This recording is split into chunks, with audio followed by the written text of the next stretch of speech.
As of late, I've seen a fair amount of posts from the perspective of criminals.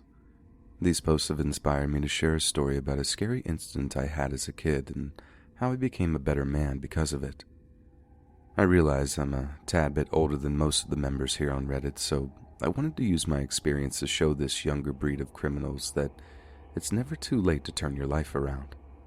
Pay close attention, please.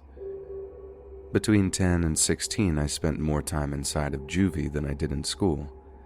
I had been born into a world of petty crime. All of those around me, including my own townsfolk, had been in the penitentiary at least once, and I never really had known any other life. My friends and I had a little gang we called the Breakers. As you can probably tell from the name, we specialized in burglary, and we thought we were the princes of crime. Stupid and cringeworthy when you look back on it, but no one dared challenge the idea. Depending on the location and the size of the job, we often worked in 2 or 3 man teams. On one break-in in particular, we had received information from a girl we knew very well that a family was going to be out of town for the weekend. From what the couple had told her, the husband was, and had been for a long time, a rabid gun collector. Now, any crook you talk to can tell you guns are a good source of quick cash. So, we did a short casing of the place and chose that weekend for the robbery. Unfortunately, the other 2 guys I was planning to work with got really sick, and I was left alone to get as much as I could in the amount of time we had allotted for the job. I'd even considered going in a second night in a row, but circumstances you will soon see put the kibosh on that idea. 2 nights later, the moment I'd arrived to go in, I slipped in through the back sliding door, and the steady rainstorm that evening kept a nosy neighbor inside. The only thing I didn't know was the location of the guns. I figured a guy that's serious about firearms would have at least one safe, so I kept my eyes open for one. One by one, I rummaged through each room I came to. No doors were closed, making it all the easier. Frankly, I was surprised at the lack of any real valuables and focused on the search for guns. Finally, I discovered an upright safe, and to my great joy, found that it was unlocked. I was counting the money in my head, but that was as far as I'd ever get. To my right, in the hallway, I heard a sound no burglar hopes to ever hear: the racking of a shotgun. I froze the second I realized what it was. Now, I was counting my last few seconds alive rather than money. The racking was quickly followed by an older gentleman's voice saying, "Stop right there, kid. If you move, I will kill you." I had no doubt he would have too. "Look at me, son. I'm going to give you one chance. Someone did the same for me once, and I'm doing the same for you. However, if I see you again in this house uninvited, you're not leaving alive." I wasn't sure whether I was more terrified or shocked by what he said. As I stared into his weathered eyes, I got the feeling that he'd seen his share of hard times as a kid, and may have been in the exact position I was now at one point. "Do you understand me?" His words were crystal clear. The overwhelming feeling I was being given an opportunity many in my trade were not given poured over me. I simply nodded at him, but was still too terrified to move, and he had to urge me to leave. "Well, get." That was all I needed. I ran as fast as possible out of the house and to my car down the block. The fear that he was about to shoot me in the back was there the entire time, but I had to take the chance. While I sat there in my car, I juggled the importance of the scene around in my head. I had just been handed a once-in-a-lifetime opportunity most would not have been given. I feared that if I squandered it, my punishment for doing so may be terrible. Although I'd never been a religious kid, and still ain't for that matter, I knew some higher power had to have just stepped in and handed my life back to me. I've never questioned who he was or what he was doing there. From that night forward, I resolved to change my life for the better. To be honest with you, it was a hard path to follow. When you know nothing other than doing bad, doing good is twice as hard. Those around me were in no way happy to hear of my epiphany, and I got a lot of grief for it. I eventually realized that I was never going to achieve what I wanted to if I stayed where I was, so I took the little bit of cash I had saved and moved on. I drove halfway across the country looking for a place I liked and finally landed in Colorado. The utter beauty of the place was unlike anywhere I'd seen, and I've been here ever since. While I never became a wealthy man, I did find a legit way to make money and hope to retire in the next 10 years. If anyone is wondering why I'm sharing this, it's not because I want people to think I'm some great guy for turning my back on crime. Actually, a lot of great fellows I knew were crooks, but most were lowlifes that wasted their lives in jail. My real purpose is to impress upon the younger members of life that you can change it for the better. Your past and your upbringing don't dictate your future, and not every square citizen has written you off. If you want to turn your life around, do it, and if someone offers you a lifeline, take it. You'll not regret it. Good luck to you all, and don't be afraid to believe in yourself.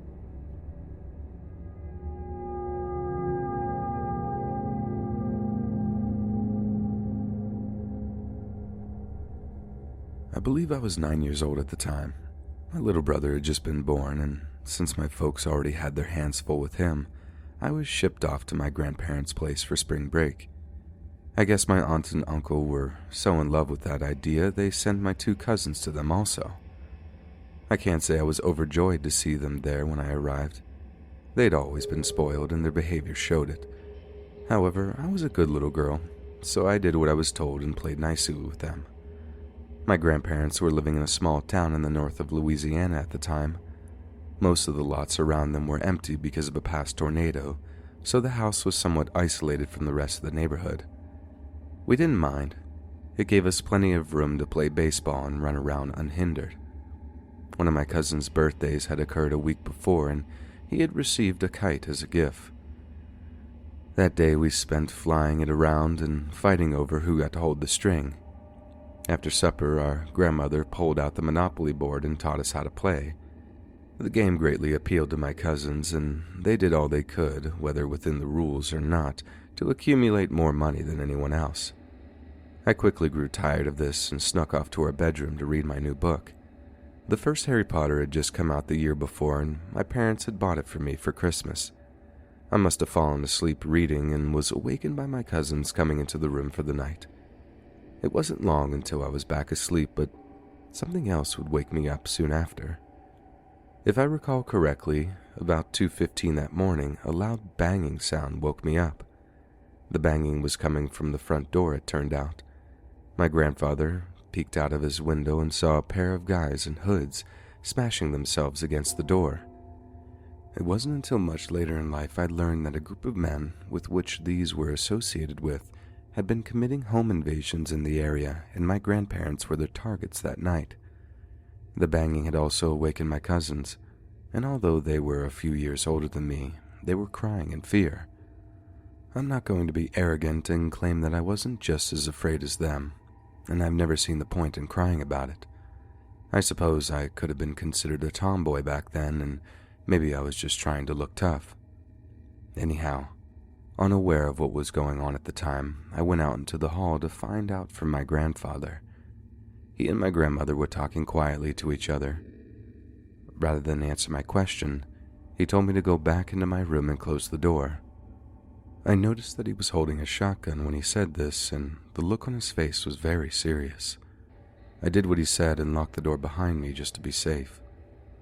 Now I was really beginning to get scared. I'd never seen him with a gun before that night. I knew he owned them, but I was still a little too young to shoot, so they were kept locked up. I was sitting with my cousins, doing my best to keep them calm. This entire time the banging was still going on, and it was becoming even more unsettling. Then I heard my grandfather yell out that he had a gun, and he would shoot if they didn't go away. They, unfortunately, continued, and right after, I heard a loud crunching noise in the hall, quickly followed by 2 shots. The house went completely silent for a moment, minus the quiet sobbing of my cousins. Not long after, I could see the lights from police cars coming through the curtains. The voices of different adults could be heard through the door. I didn't remember anything specific, but Sometime around dawn, my grandmother knocked on the door and I let her in. She was there to let us know everything was okay and we could come out if we wanted to. She cooked everyone breakfast, and as we ate, nobody said much. From my seat at the table, I could see the front door. It had the 2 giant holes in it, and the edge was splintered and broken. The screen door was the only thing stopping the wind from blowing in. I tried to stay awake for a while, but was forced to take a nap after lunch. I woke up a few hours later to a brand new door and life as usual. My folks were as upset as you'd expect and came and got me that evening. I was happy to get away from my snotty cousins and was eager to meet my new little brother anyway. It took some time before we could stay the night there again, and for the reminder of their time on Earth, I can't remember that night ever being spoken of by either of them. I had to get most of my legal information from my parents, and what they said was my grandfather had killed one of the intruders the second the door gave way. The other got away, but was picked up by the cops later that morning at the ER getting his wounds treated. That guy was still in prison, the last I heard, probably on another unrelated crime. The best thing that came out of the incident was the ending of the home invasions in the area. No charges were ever filed against my grandfather for the shooting. There was briefly talk about the family of the dead guy suing my grandparents, but once it was determined that 2 old people living on Social Security had nothing to get, the suit quietly faded away.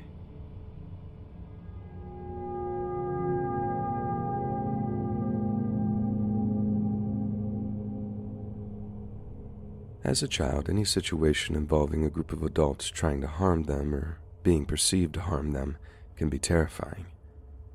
I was about 13 when I had an encounter with a pair of men attempting to break into our home. While I can in no way prove they meant me any harm that day, I was nonetheless scared out of my mind while it was happening. I had been forced to stay home from school that day because of the flu and had slept most of the morning.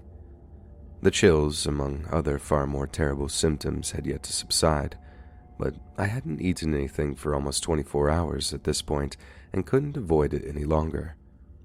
From experience, I knew the only thing I could usually keep down when sick were saltines. I was down in the kitchen rummaging through the cabinets when I heard a loud bang at the front door. Not knowing what had caused it, I ran to the front hallway just in time to hear it again. I sprinted into the room next to the door and looked out the window. When I did, I had a clear view of 2 men standing directly in front of it. It wasn't 10 seconds later that I witnessed one of them kick it. I'd barely had enough time to process the threat and become scared before the man kicked the door, driving me into a whole new level of terrified. There was a phone on the desk next to me and I called 911 for help. I could only imagine how hard it was to speak to me at that moment, yelling every bit of information I could, as quickly as I could. Another bang came soon after. Why that door held up so well, I have no idea. As far as I know, it was your run-of-the-mill door. Certainly nothing special, but it held long enough for the cops to show up. I continued to wait on the phone while they were en route to the house. From my viewpoint, I got to watch the 2 a-holes run for their lives when they saw the police pull up. Even though I was terrified and felt horrible, for that brief moment I was able to laugh at them getting their comeuppance. They scattered and were pursued. However, another group of 3 or 4 officers knocked on the door and identified themselves. I let them in, and once they were sure I was okay, we discussed what had happened. A few remained inside, making sure there were no other people creeping around the property. We hadn't even had the chance to say hello before it came over the radio one of the men had already been caught. The police had to search for about an hour until the other burglar was sniffed out by one of their dogs. Now that they were in custody, I was able to at least attempt getting over the whole mess. I believe because of all the excitement, I barfed twice more that day, but a few crackers did manage to calm my stomach somewhat. Yes, I did finally have my saltines, only 4 hours after I first intended. My parents were understandably upset about what happened. They were, however, happy to hear the scumbags were caught. Because they had already quite a long record, both men were sentenced to several years in prison. I was a little shook up by the experience for a few months, but was eventually able to put it behind me. Looking back on it, I'm amazed by how well I handled the situation. After all, I was only just becoming a teenager. Just a few years prior, I had been playing with Barbie dolls.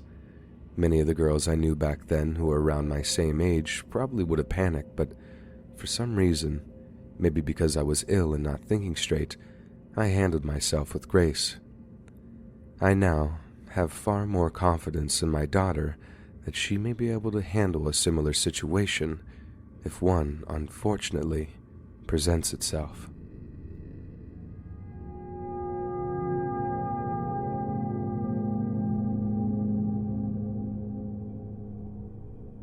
I've been carrying this around on my shoulders for quite some time, and I feel today is the day to tell my story.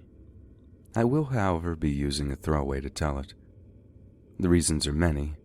Among the most important are the legalities behind what I was doing there that night more than what I saw. Before I begin, I want everyone to know that I'm not writing this down to better myself in some way. I'm a criminal. I have been for most of my life and will likely die one. However, as hard as this may be to believe, I do have a conscience, and if I would have been in such a situation, I would like my family to know what really occurred. And because of this, the guilt I've carried around since that night has become a weight far too heavy to bear. With that all out of the way, the time has come to tell the story. For this job, I had made the choice to go in alone. It wasn't a larger home, and the people living there weren't considered wealthy. Word on the street, however, was that the wife had a lot of inherited jewelry. I cased the house for a week and got to know the easiest places to enter undetected. That Saturday night, I sat in the house in hopes they would go out for the evening, and a short time after 7:30 they did just that. I could judge from the way that they were dressed that they were probably going out for dinner in the least. If that was all they had planned, I would still have more than enough time to get in and out. After waiting my customary 5 minutes just to be safe, I slipped around back and into the house. I'd rather not say how I did, but suffice to say it wasn't hard to do. This night I went straight for the bedroom. That's where most folks keep their jewelry, after all. It took a few minutes to locate it, but it proved to be worth it. I'm not a jeweler, so I wasn't sure which piece was real or not. That's the job of a fence. Just by amount, I was likely to have at least a few good things. The rest of the house was next, but before I could get out of the room, I heard the front door open and some people come in.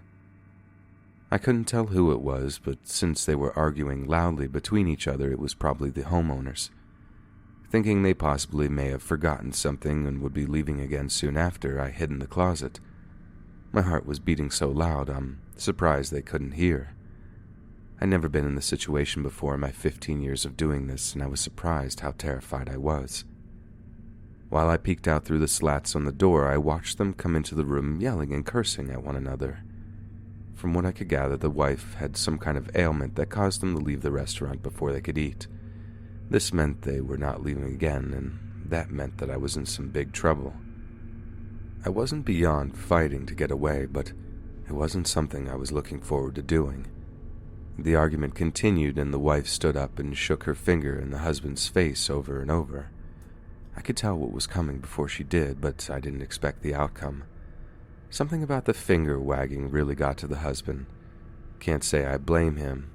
He reared back and backhanded the wife with all the power he had. She flew back into the dresser behind her, and you could hear the crack as her head smashed into it. She slumped instantly to the floor. I had to stifle my urge to yell out. The panic began to grow across his face, and you could see the gears begin to turn in his head. A new problem had now introduced itself to the situation.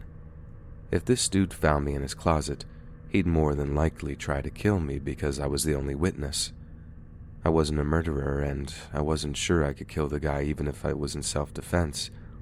I was doing my best to hide my breathing. I was probably as panicked as him, but I continued to watch, getting ready to fight back if caught. I didn't have to, however. An idea popped into his head and a small grin appeared on his face. I don't know what, but whatever it was, needed him to leave the house. I knew this was my chance to get away, and the second I heard the door slam shut I ran as fast as possible and slipped silently out of the back door. Instead of going out the same way I came in, I hopped the fence and made a big loop around to my car. I tried not to think about what I'd just seen until I got home. There was no way I could call the cops and report it. The question of what I was doing there would most certainly come up. I could make an anonymous tip, but the longer I thought about it, the more I started to feel like a snitch. Maybe that wife was a relentless shrew and made that dude's life unbearable. He clearly had a problem with her finger wagging. However, then I began thinking of her family and the sadness they were going to feel. I had an aunt who died when I was younger, and I watched it tear at my family. The decision to wait and see was made, and it wasn't long before my conscience started weighing on me. I kept hoping I would see a report in the news of the husband turning himself in, but nothing showed up, not even a report of a missing woman. Today makes the 3-month mark, and I've still not heard a blip about it. It's common knowledge of this community's dogged determination to discover the truth behind unsolved crimes and disappearances, so I've come up with an idea. As I said, the knowledge I carry around has become a heavy weight on me. However, since I've been raised that it's wrong to snitch, I see this as the best resolution to my problem. What I'm saying is that I'm passing this on to all of you to investigate. If nothing is discovered, it's probably been handled in some way and is no longer a problem, but if a series of red flags pop up, this might be a chance to solve an important puzzle. I wish everyone good luck, and please know that telling this story has done not only myself a world of good, but others, and I'm thankful for at least you listening.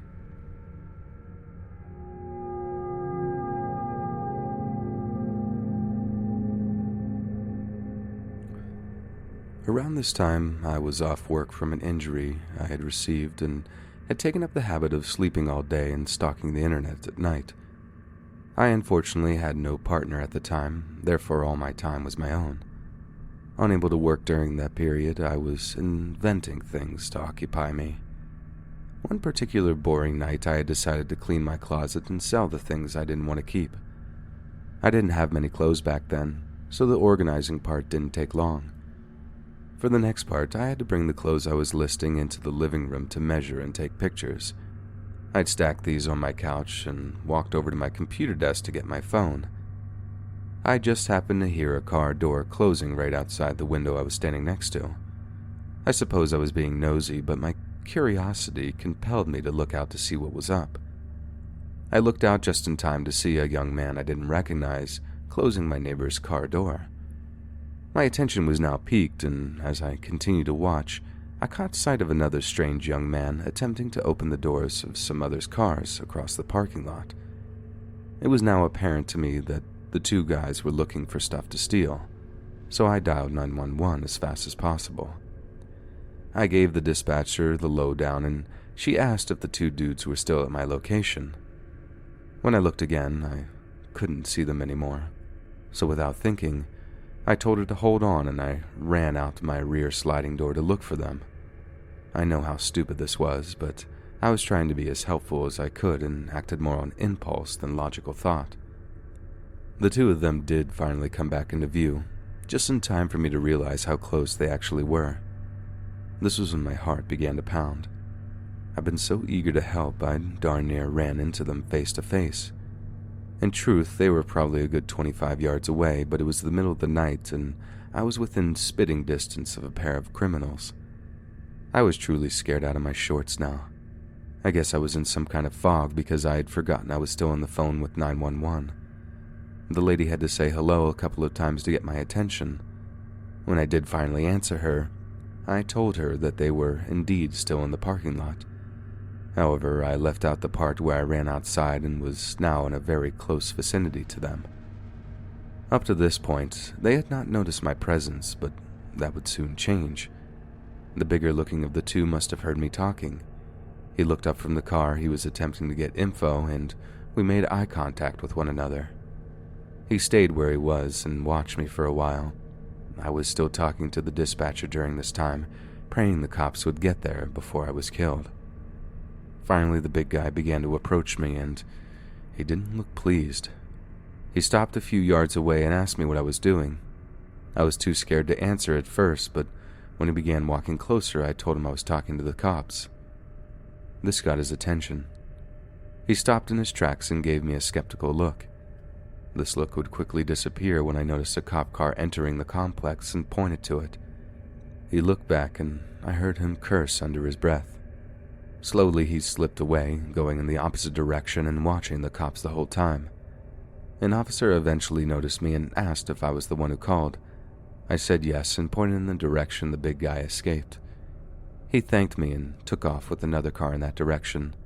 The second cop had caught the other guy very quickly. I remember I still had the dispatcher on the phone and thanked her for her help. We hung up and I went back inside my apartment. For the remainder of the night until dawn, I watched out for the big guy to return. Soon after I went back inside my place, it dawned on me that they may come back to get revenge on me for snitching.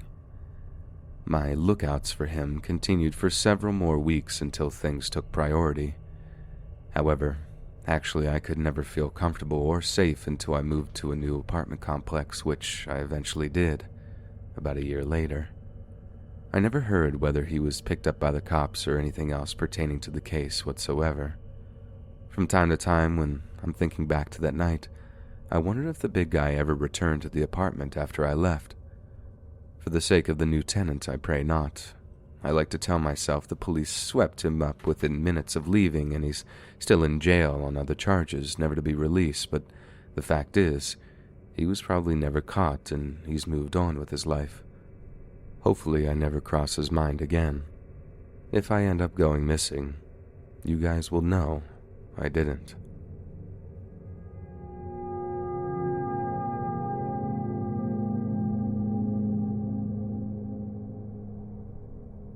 I'd had my eye on this place for a month or two and was hoping for better weather to come around. However, circumstances forced my hand and I had to go in sooner than I planned.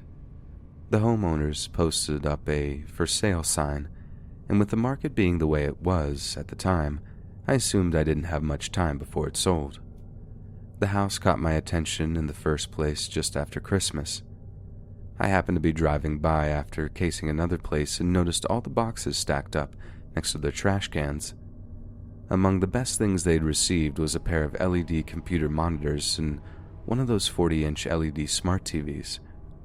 Mind you, at this time, stuff like this was still fairly expensive.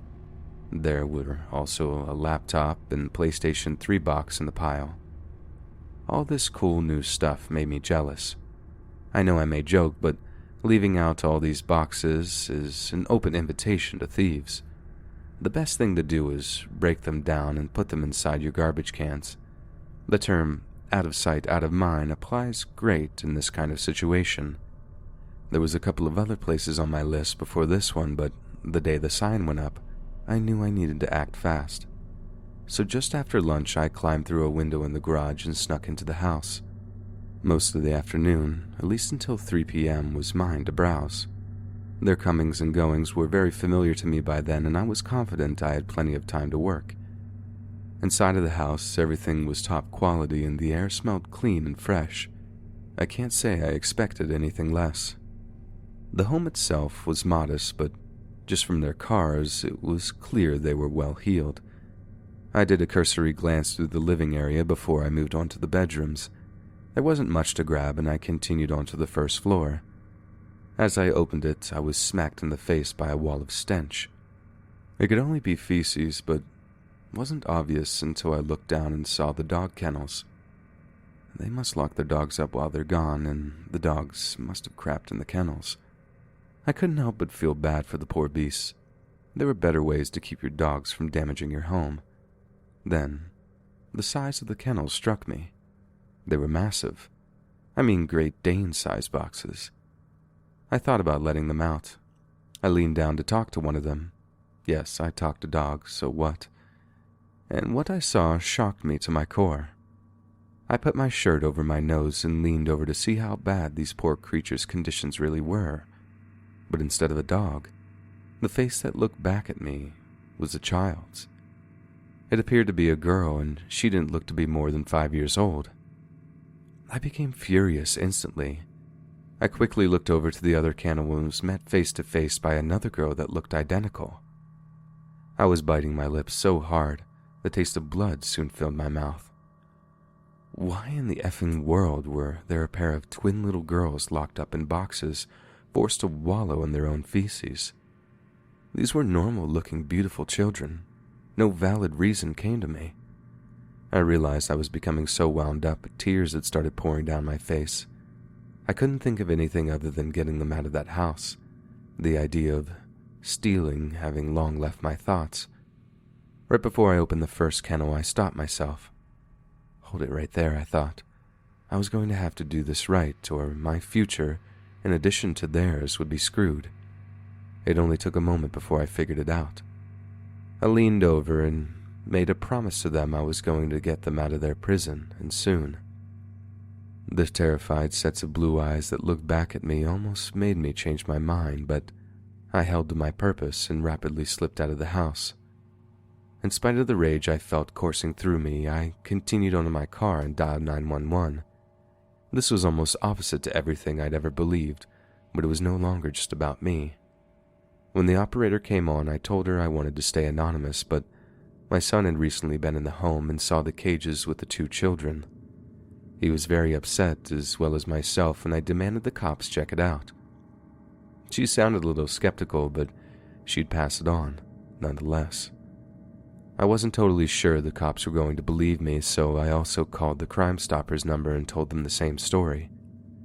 I was so furious by now I didn't need to act upset to get my point across. This operator seemed much more interested in what I had to say, but even then, I still had no guarantee that anything would be done. I wasn't going to be able to think of anything else, so I sat a few blocks away and waited, and waited, and waited, and waited. The hours dragged by so slowly, I must have smoked 2 packs of cigarettes in that time.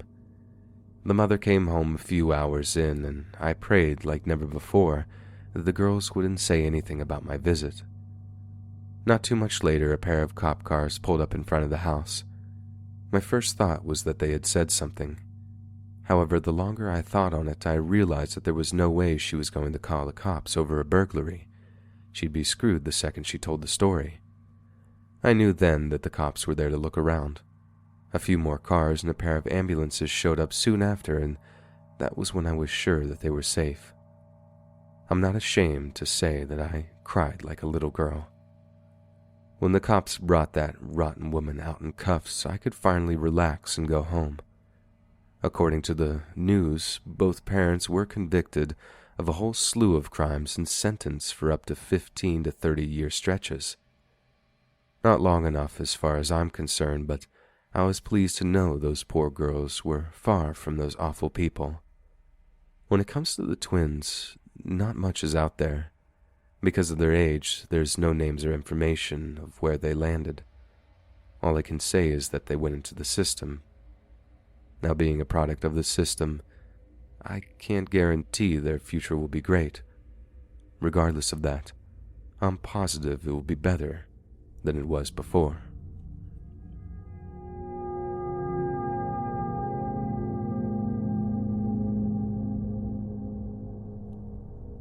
Now that my wife and I are no longer together, and I'm sure she'll never see this, I'm eager to share a terrible episode she went through about 4 years into our marriage.